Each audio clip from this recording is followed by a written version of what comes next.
Bismillahirrahmanirrahim. Assalamualaikum warahmatullahi wabarakatuh.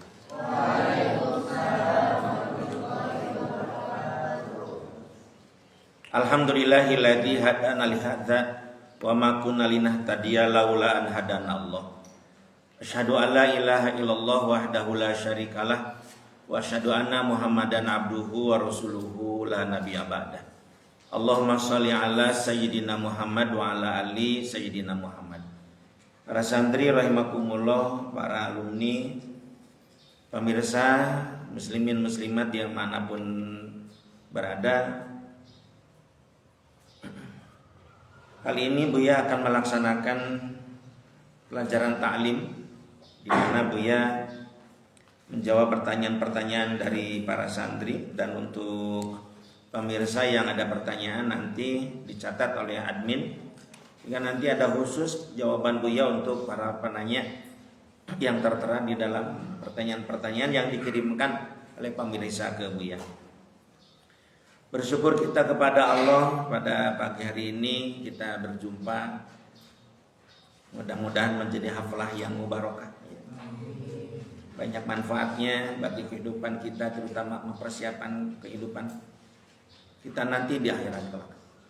Setelah kita melaksanakan ibadah sahur untuk melaksanakan saum daud, kemudian dilanjutkan dengan tahajud, dan kita dengar tadi dari Teh Elsa tabligh tahajudnya, dilanjutkan witir ya. Ini untuk santri jangan lupa witir. Jadi sholat tahajud itu selalu ditutup dengan witir. Kita masukkan air ke botol ceritanya ya.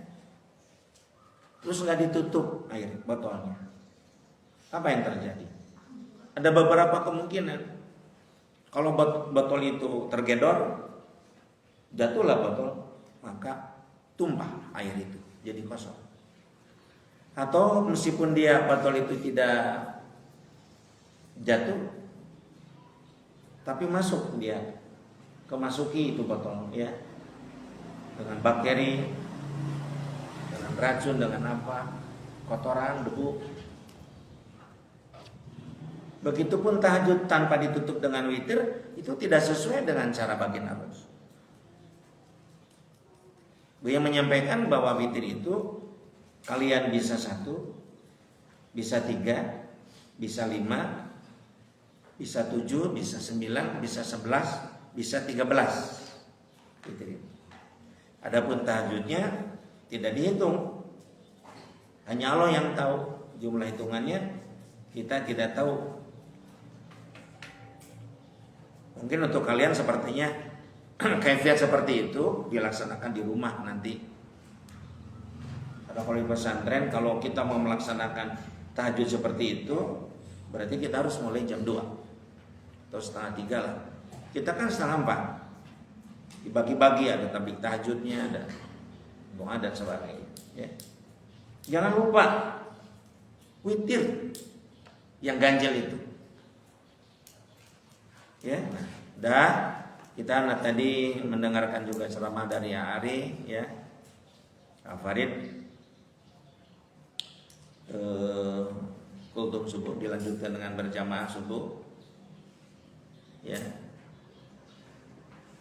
Buya tadi membacakan surat, rakaat pertama itu surat Al-Maidah, rakaat kedua adalah surat Al-An'am ya. Dilanjutkan kita sekarang dengan ta'lim ya.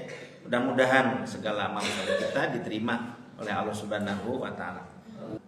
Shalawat serta salam semoga Allah Subhanahu wa taala selalu melimpahkannya kepada junjungan kita Nabi besar Muhammad sallallahu alaihi wasallam, keluarganya, para sahabatnya, para ulama amilin, dan mudah-mudahan termasuk kita sekalian. Sekarang akhwat berarti.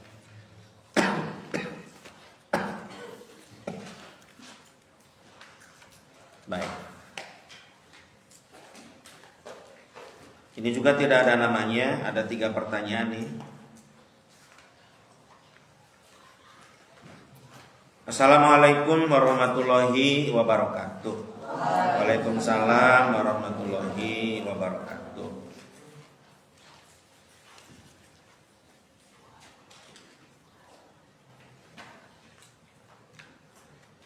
Buya, apa yang dimaksud dengan keteguhan dalam perjanjian? Buya, apa yang dimaksud dengan keteguhan dalam perjanjian? Baik. Keteguhan itu dalam bahasa Arabnya misak. Misak. Apa? Misak. Ya. Perjanjian ya. Nah, keteguhan dalam perjanjian. Baik, kita mulai dari misakon khafifah. Ya. Pernah kalian dengar misakon khafifah? Pernah? Masa misakon khafifah? Pernah? Ayandi pernah dengar istilah misakon khafifah? Pernah? Apa itu? Ada misakon khafifah, ada misakon ghalizo. Kita nanti akan bahas, bukan saja itu. Ada bentuk-bentuk keteguhan dalam perjanjian. Misakon khafifah, perjanjian ringan itu pada saat kita laki-laki nih menghitbah seorang akhwat ta'arufan kita. Pada saat kita menghitbah nih laki-laki, kita melakukan misakon khafifah, perjanjian yang ringan. Perjanjian yang ringan untuk melakukan misakon golizo suatu saat nanti, perjanjian yang berat, yaitu menyangkut tentang pernikahan ijab kabul. Oh, luar biasa ya. Ini dalam proses kita berumah tangga itu, bagaimana sebelum kita misakon golizo ada yang syariah misakon khafifah. Untuk apa, Bu ya? Ini kita masih menyangkut tentang perjanjian ya. Atau keteguhan dalam perjanjian yang awal tanya. Baik misakon khafifah ataupun misakon golizo, tetap harus dilaksanakan perjanjian itu dengan keteguhan.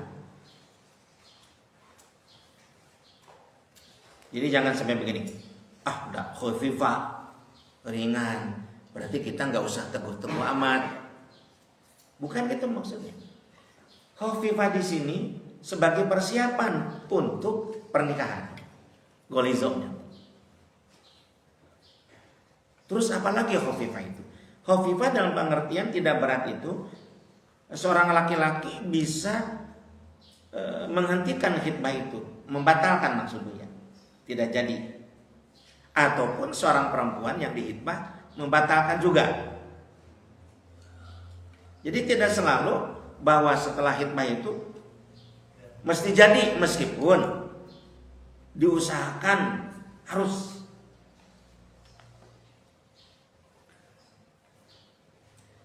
Ada beberapa alasan khitbah dulu sebelum pernikahan.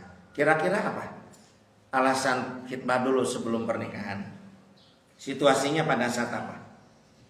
Pada saat baik dari keluarga laki-laki ataupun keluarga perempuan, atau pihak laki-laki ataupun pihak perempuan belum begitu dekat mengenal calonnya. Kalau di antara para santri, santriwan Buya dengan santriwati Buya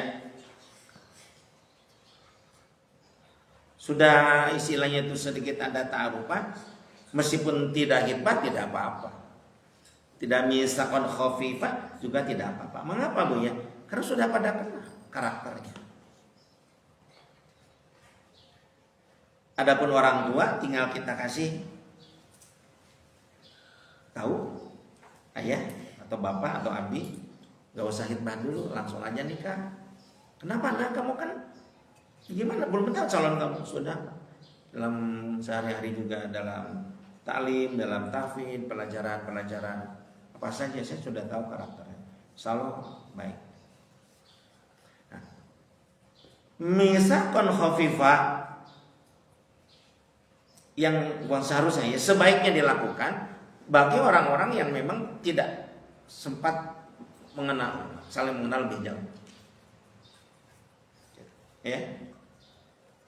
Jadi misakon khafifah itu bisa dibatalkan dengan adanya alasan. Itu pembahasan lebih jauh lah Buya, nggak kesana. Tapi Buya akan membahas ini pertanyaan dari Teteh ini awat berkenaan dengan keteguhan dalam perjanjian.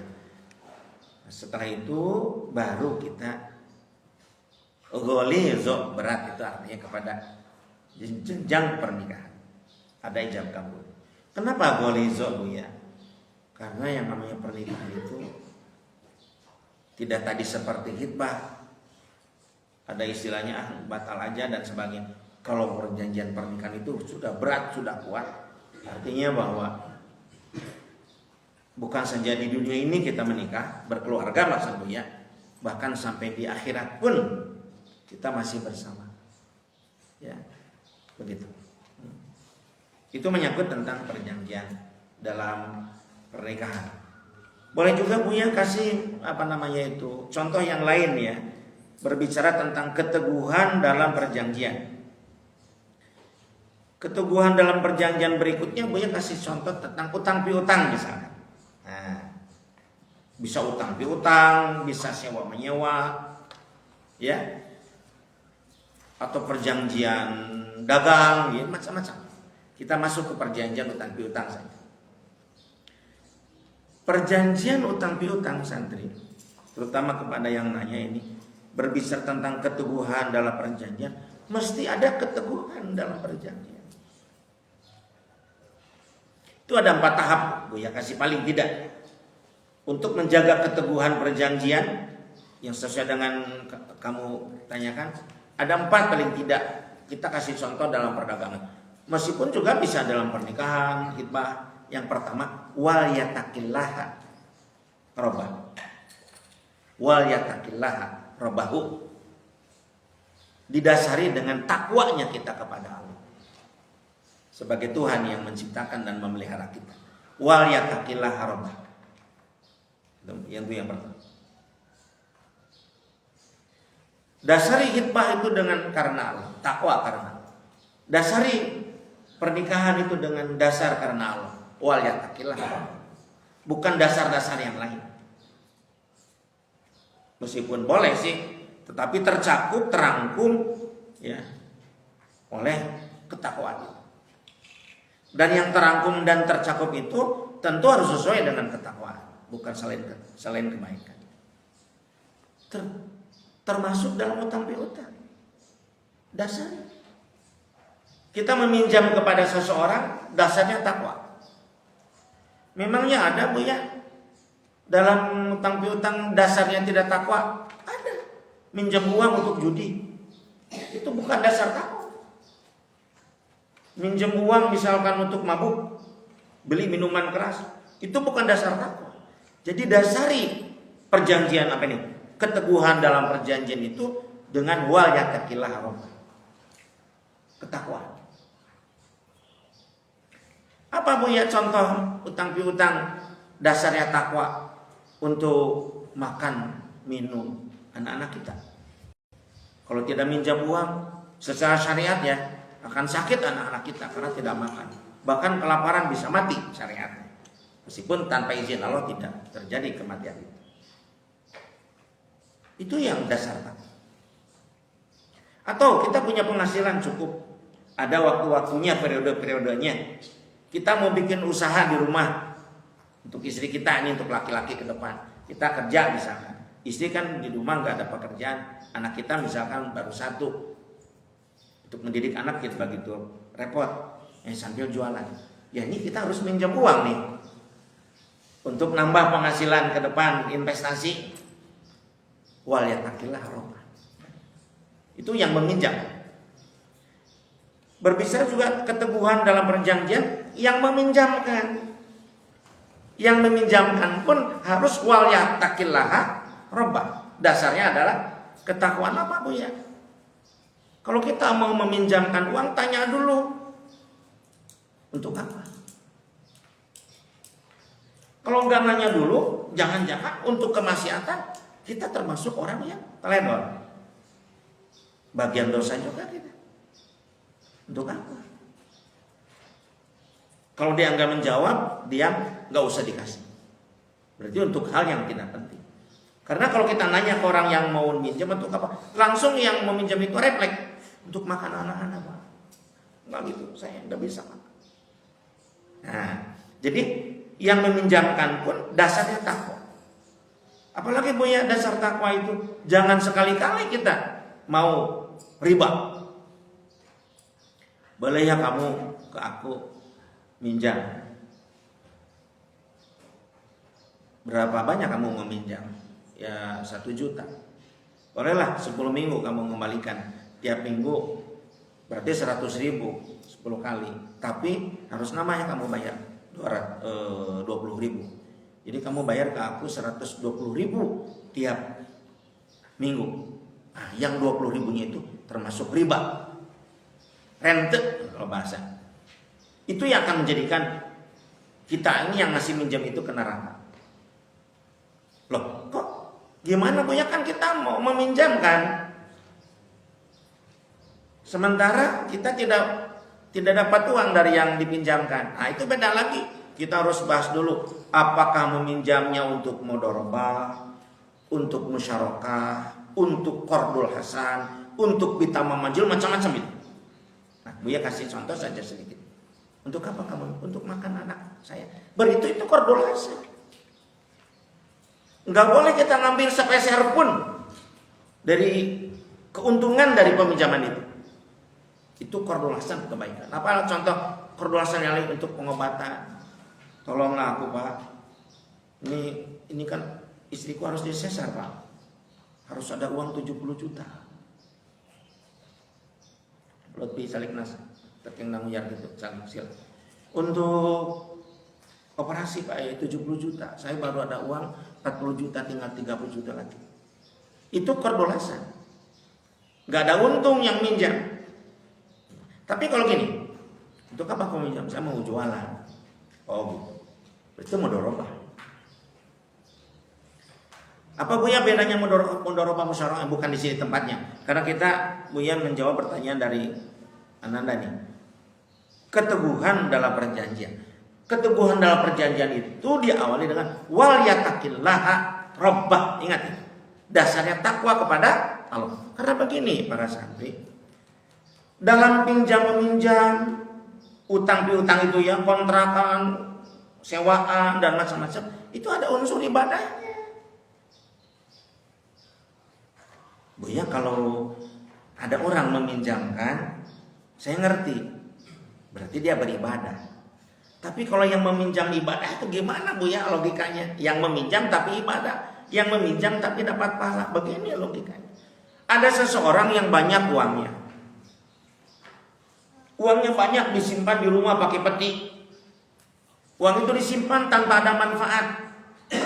Disimpan kok. Kita tahu saudara aku ini. Loh, ini blank nih ah. Nggak ada gambar.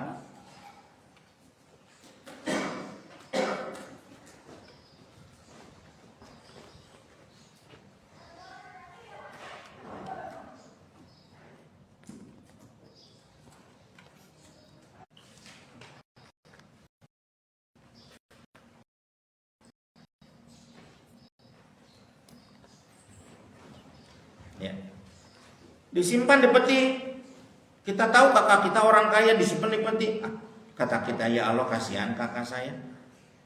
Uangnya disimpan di peti gak manfaat. Kita datang ke kakak. Assalamualaikum, waalaikumsalam. Gini, Kak, saya mau usaha Kak. Usaha apa? Usaha buka bengkel. Dengan anak saya sih. Anak saya kan kebetulan sekolahnya otomotif di bidang mesin. Oh gitu. Kamu minjam berapa? Ya kalau bisa 200 juta lah. Oh gitu. Nah, pada saat kita meminjam ke kakak kita uang 200 juta, uangnya miliaran misalkan kakak kita. Dikasihkan dipinjam 200. Nah, yang 200 itu dimanfaatkan ke adiknya, ngasih minjem adiknya jujur, bayar dengan baik, maju si adiknya itu, usaha bengkelnya itu. Uang yang disimpan ada 2 miliar lagi. Buya nanya, yang 200 juta yang dipinjamkan ke adiknya sehingga bermanfaat untuk kehidupan adiknya, atau yang 2 miliar yang disimpan di rumah yang manfaat? Yang 200 juta. Jadi adiknya pada saat datang ke kakaknya minjam uang, dia besar pahalanya, menjadikan si kakak dapat pahala banyak dari uang 200 juta. Nolong orang. Anda harus tahu, memang sih segala sesuatu harus banyak makan garam. Buya mungkin sudah lebih banyak makan garam dari kalian. Pengalaman Buya karena faktor usia. Buya pernah ketemu dengan orang yang bingung uangnya untuk apa. Kalau kita kan bingung cari uang kemana. Dia bingung uangnya saking banyaknya, kemana kan ini Pak Asep uang saya yang banyak ini. Saya bingung, ada orang yang uangnya terlalu banyak, saya bingung. Ada orang yang begitu. Ya, luar biasa. Dalam hidup ini memang banyak harus ditafakuri oleh kita. Kembali ke yang tadi, jadi pada saat kita minjam pun dapat pahala ya. Karena menjadikan orang yang punya uang itu yang tadinya tidak berguna menjadi berguna, termasuk kontrak mengontrak, sewa menyewa, itu semuanya juga ada unsur pahala, baik yang mengontrakkan ataupun yang mengontrak. Kembali ke pertanyaan yang tadi, Buya apa yang dimaksud dengan keteguhan dalam perjanjian? Sudah ya, dasar takwa. Yang kedua santri, ya ayyuhalladzina amanu idza tadayantum bidainin ila ajalin musamma faktubuh, begitu kata Quran. Ini dalam berbicara keteguhan dalam perjanjian. Ya ayyuhalladzina amanu idza tadayantum bidainin ila ajalin musamma faktubuh. Hai orang-orang yang beriman, apabila kalian melakukan transaksi utang piutang sampai waktu yang telah ditentukan ila ajal musamma faktubuh, maka catatlah. Catat. Jadi yang kedua itu dalam rangka keteguhan dalam perjanjian itu harus ada catatan. Ya. Harus ada catatan. Apa Buya yang harus dicatat? Yang pertama, di mana perjanjian utang piutang itu dilakukan? Di rumahkah, di kafe kah, di mall kah, di masjid kah? Boleh di masjid perjanjian. Tapi kalau jual beli langsung bayar dan kita beli itu haram. Tidak boleh masjid jadikan jual beli. Kita jualan, ustadznya jualan sarung. Nih Bu, sarung jualan. Digelar sarung itu dan si ibu-ibu langsung jual beli berapa dan itu haram, nggak boleh. Tapi kalau di lingkungan masjid boleh. Asal tidak mengganggu kepada yang madhok sholat berjamaah dan sebagainya. Itu ada pembahasan khusus. Di mana itu dilakukan? Yang pertama, hari apa? Senin kah? Selasa kah? Dan sebagainya. Tanggal berapa? Lebih baik tanggalnya 2 juga. Tanggal hijriah, tanggal kita. Kita harus bangga dong dengan tahun kita. Kemudian atau di garis miring tahun miladiah Masehi. Ya. Jam berapa? Sampai jamnya. Terus berapa banyak dia minjam? Atau dalam pengertian lain, berapa banyak yang kita pinjamkan kepada orang itu? Itu faktubuh. Idza tadayantum bidainin ila ajalin musamma faktubuh. Maka tulis. Termasuk yang berikutnya apa? Minjam sekian itu mau berapa lama dicicilnya? Mau sekaligus bulan apa? Atau mau 2 kali bayar? 4 kali? Atau mau cicil 12 kali? Tiap bulan, tiap minggu? Dan dicatat juga. Kaita, cai. Dan berapa besar? Ya, berapa besar cicilan kita? Ya, cicilan kita. Nyicilnya itu berapa besar? Itu dicatat. Terus kalau pinjamannya itu musyarakah dan mudharabah, Buya kasih tahu lah. Karena musyarakah mudharabah ini kalian juga selintas harus tahu. Apa Buya bedanya mudharabah dengan musyarakah? Kalau mudharabah itu begini. Ada yang datang ke kita, misalkan datang ke Buya minjam uang. Buya saya mau dagang. Oh gitu. Mau dagang apa? Dagang ini Buya, saya mau dagang cireng misalkan. Oh gitu. Sudah punya apa? Saya sudah punya jongkonya Buya. Sudah punya itunya Buya, rodanya. Kenapa punya roda kata Buya? Ya kebetulan almarhum suami saya dulu jualan cireng. Nah sekarang saya susah sekali untuk cari makan anak-anak. Ada yang kecil kata si ibu itu. Oh gitu. Jadi saya melanjutkan usaha suami saya. Ada pancinya dan sebagainya, KTL masih ada Buya. Saya tinggal perlu uang modal untuk bahan baku, aci dan sebagainya. Oh itu namanya mudharabah. Dia minjem uang mau usaha tapi sudah ada sebagian modalnya. Itu namanya mudharabah. Itu biasanya nisbah bagi hasilnya itu 20-80. 20% untuk Buya nisbah bagi hasilnya, 80% untuk dia yang minjam. Contohnya misalnya, itu memang ada hitung-hitungannya lama itu memang. Udah bukan bagiannya karena Buya ini membahas tentang ketubuhan dalam perjanjian. Udah. Kalau musyarakah itu begini. Maaf, ya Allah, itu namanya musyarakah. Yang berurusan itu namanya musyarakah. Maaf. Yang begitu tuh kasusnya namanya musyarakah. Astagfirullahaladzim, lupa Buya. Itu namanya musyarakah namanya. Kalau begitu, sudah ada rodanya, sudah ada alat-alatnya, susuknya ya, terus seroknya dan sebagainya. Tinggal bahan baku itu namanya musyarakah. Biasanya musyarakah 20-80. Bisa juga 15-85 dan sebagainya. Datang lagi si bapak-bapak, ada yang lain bapak-bapak. Buya saya minjem uang ke BMT itu Baitul Mal Watabilnya. Untuk usaha Pak, saya mau usaha jualan ini Pak, saya misalkan jualan bubur kacang. Oh gitu, sudah punya apa? Sudah punya roda? Belum punya apa-apa Buya. Saya datang ke sini mau pinjam itu ya untuk bikin roda, untuk beli panci langsung dan sebagainya. Betul-betul dia nggak punya apa-apa. Itu namanya mudharabah. Jadi ya ini ada uang 2 juta kata Buya untuk beli roda yang bukan roda yang itu ya, karena roda yang besar itu mahal sekali untuk bisa meja kecil seperti 2 juta. Itu namanya mudharabah. Namanya itu adalah mudharabah. Full dari Buya. Itu biasanya 30-70. Untuk Buya 30%, dia 70. Siapa? Sarek itu siapa? Acai siapa? Acai. Kamas. Itu namanya nisbah bagi hasil. Apa? Nah itu bukan renten. Bukan yang tadi Buya contohkan yang apa namanya itu nambah nama yang 20.000 dari cicilan 100.000 per minggu, ya. Kada jami maneh geus kitu deui wae. Bade teh batur, itu tarun kamu mah sebelum gitu mata teh. Perhatikan lo bener. Supaya temu badir mana ngilo ngaji. Yang ngabas penting tentang keteguhan dalam perjanjian.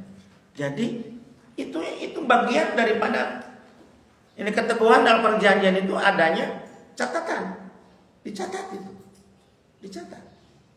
Sampai apa Buya pencatatannya? Sampai kalau dia tidak bisa melunasi, apa nih? Maka diusahakan ada agunan. Agunan itu adalah borg dalam bahasa Inggris. Artinya agunan itu jaminan dalam bahasa Indonesia. Saya minjam 2 juta ini jaminannya. Ya, tapi kalau kita sudah saling percaya, itu ada istilah tanggung renteng. Beda lagi tanggung renteng tidak usah. Nah, itu bukan pembahasan kita. Pembahasan kita ini tentang keteguhan dalam perjanjian. Yang ketiga, unsur perjanjian keteguhan dalam perjanjian. Begini. Gue lupa lagi. Allah ya Rabbi was'am. Was'amu angtak tubuhu sogiron au kabiron ila ajal. Silakan ditulis.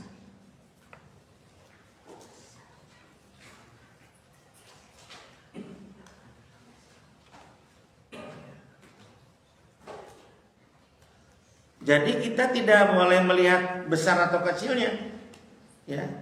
Tetap harus dicatat. Sogiron au kabiron ila ajali.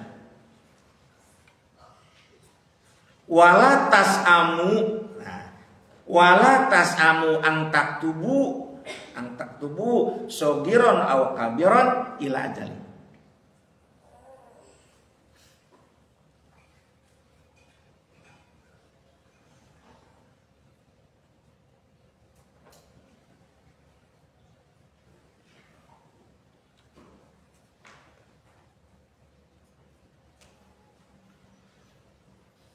Jadi tidak melihat besar kecil. Buya kan dia minjamnya itu kan cuma 50.000 Buya. Ini kan sama santri ya. Ada yang minjam ke kita 50.000.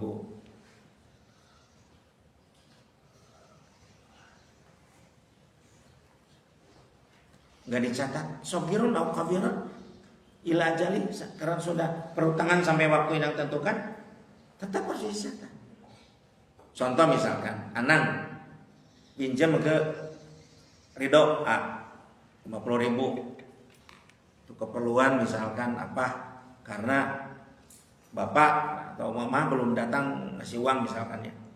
Rid, pinjamnya 50.000. Menurut pandangan Ridho, itu mah kecil kan, 50.000 mas. Tidak lihat kecil besar, tulis. Hari ini Minggu tanggal berapa sekarang? 12 bulan Januari 2025 di Kobong Ikhwan. Anang minjem ke aku 50.000. Tanya juga kapan dia mau mengembalikan dan sebagainya. Ditandatangani oleh Anang, tandatangani oleh Ridho yang meminjamkan, dan ada saksinya. Itu. Jangan lihat kecil dan besar. Misalkan ada saling meminjam emas misalkan ya. Dulu di zaman Buya kecil emas itu masih murah. Bahkan pada saat Buya nikah dengan Umi, itu emas itu masih murah sekali. Puluhan ribu gitulah. Puluhan ribu per gramnya. Misalkan kita ambil contoh. Tahun berapa gitu di masa yang lalu. Ada misalkan ibu-ibu dengan ibu-ibu, Bu Abdi saya minjem emas ke ibu 2 gram. Ini untuk sekolah anak saya nih. Harus ada uang pangkal, harus cepat mengurus dibayar. 2 gram sedikit. 2 gram misalkan cuma 70.000, karena segramnya misalkan 35.000. Jangan lupa 2 gram saat itu yang 70.000, sekarang 2 gramnya sudah 2 juta. Sekarang 1 gram itu sudah 1 juta sekarang. 1 gramnya. Duh. Karena kalau minjem emas dibayar dengan emas lagi. Karena emas itu termasuk mata uang. Dinar. Jadi kalau kita meminjamkan emas kemudian kita tambah dengan uang, itu termasuk riba. Jadi kalau minjem emas bayar emas, bukan dengan uang. Beda dengan minjem TV dan sebagainya, itu uang. Karena TV itu adalah bukan mata uang, gitu. Nah jadi wala tas'amu an taktubu sogiron aw kabiron ila ajali. Janganlah kamu bosan, janganlah kalian bosan untuk menulis utang piutang itu, sogiron aw kabiron, kecil atau besar, ila ajali, sampai waktunya nanti selesai perjanjian utang itu. Nah itu termasuk dalam jawab Buya dengan keteguhan dalam perjanjian. Wala tas'amu an taktubu sogiron aw kabiron ila ajali. Kemudian yang berikutnya santri menyangkut tentang saksi. Wastashhidu syahidaini mirrijalikum. Nah itu yang keempat. Wastashhidu syahidaini mirrijalikum. Dan harus disaksikan ijab kabul proses utang piutang itu dengan 2 orang saksi laki-laki.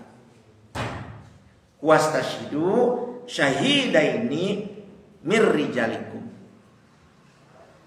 Dan harus disaksikan utang piutang itu, ya, perjanjian yang disebut dengan keteguhan dalam perjanjian dengan 2 orang saksi. Nah tadi kan Buya contohkan ridho meminjamkan uang, contohnya ini contoh ke anak 50.000. Ridho itu menulis dalam kertas 2 lembar, sebaiknya jangan selembar, atau kalau HPS bisa selembar. Tapi kalau buku yang ini cukup bisa 2 lembar. Kemudian panggil oleh Ridho Pak Fahri dan Aholil.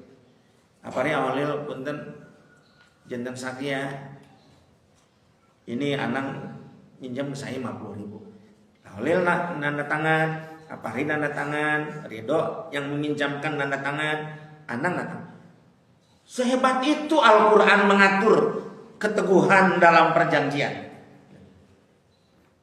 Karena adanya permasalahan sampai saling bunuh gara-gara tidak ada perjanjian yang teguh seperti itu.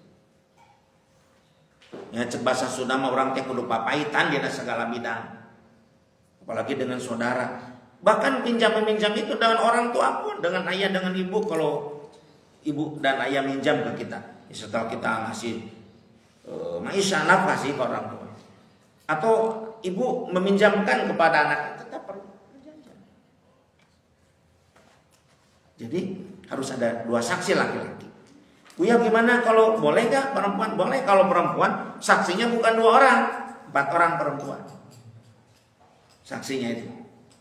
Jadi kalau Aisyah minjamkan uang misalkan ke Puji 20.000 misalnya, ya 20.000 kan apa namanya itu untuk santri kan besar ya. Ya 20.000 kan besar untuk santri, bisa beli kuota berapa kali kan, kuota 5.000 misalkan ya. Nah, udah tentukan ijab kabulnya Aisyah bikin perjanjian kapan berapa lama yang 20.000 ya, kata Puji cicilah 5.000 seminggu, 4 kali mingguan sebulanan. Kemudian Aisyah saat itu manggil Keisha, Agni, Salma dan Rahma, 4 orang jadi saksi. Buya bagaimana kalau cuma ada seorang laki-laki? Boleh seorang laki-laki, tapi harus ada 2 orang perempuan. Jadi 3 orang kalau perempuan 2. Jadi watasyidu syahidah ini ya, mirijalikum kalau laki-laki 2 orang, perempuan 4 orang. Kalau campur artinya ada laki-laki sudah 2, berarti tambah perempuan 2 yang jadi saksi. Sampai sejauh itu santri menyangkut tentang keteguhan dalam perjanjian. Piutang, kontrakan, perjanjian, MOU gitu. Kalau bahasa kita kan MOU ya, lebih kerennya. Penyertaan saham, modal. Itu. Baik, silakan. Ada pertanyaan tambahan, terutama dari Tetenia, parasananya ini tentang keteguhan dalam perjanjian. Jadi kalau kita perhatikan ya, dalam Islam itu nggak ada sih yang lepas dari ajaran Islam. Semuanya sudah diaturnya oleh Al-Quran. Begitu. Itu tertera di dalam surat Al-Baqarah ayat 282.